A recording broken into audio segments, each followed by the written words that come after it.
the impact of this particular offence on you yourself personally has been huge, hasn't it? Yes, it has. Yes, it has.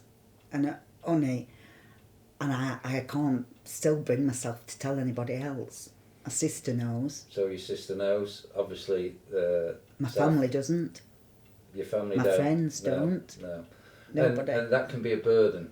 But at Yes, least, it is. because there was a stage where you wasn't even going to tell your sister. No. And if you did, if you had not have told your sister, do you think you'd still be involved in this relationship? I'd got no money left. And he has kept asking me for money.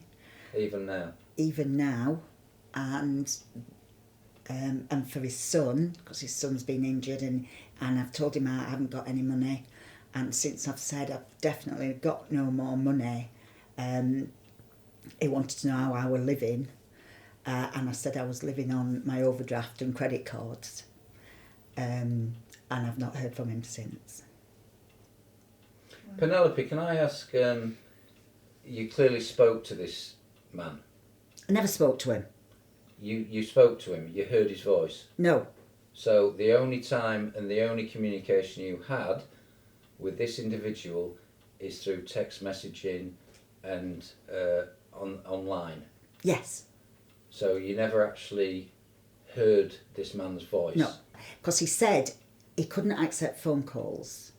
He couldn't, there were a number of things he couldn't do because he were in UN in Mogadishu. He couldn't accept phone calls.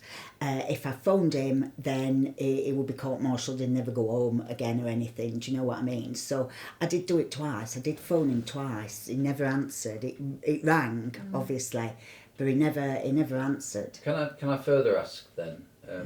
Didn't you find it strange that this whole relationship was based on typing and texting rather than communicating audibly?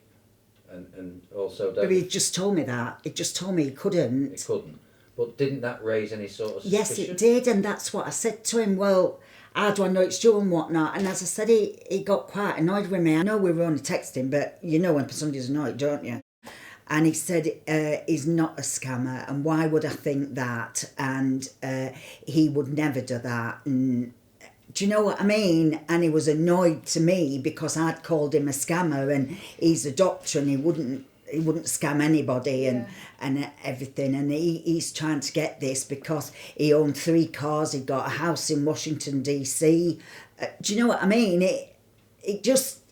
And I thought, oh God, and I'm feeling guilty here. I'm feeling bloody guilty, me calling him a scammer, when he's telling me he's not, and he'd pay me everything back. He promised me on his son's life that he would pay me everything back. He got quite annoyed with me. I'm not a scammer, and I'll do this, and I'll come over and I'll show you that, and I'll prove to everybody that that I'm who I say I am, and I'm a doctor and a surgeon, and I've worked all my life, and he's done this and he's got that and got this. And I suspect, I put it to you, I suspect that if you did speak to him and heard the gentleman in brackets voice, that it may not be an American accent. It may be a different type of accent, and that's perhaps why he said that he couldn't speak to you. Possibly, yeah.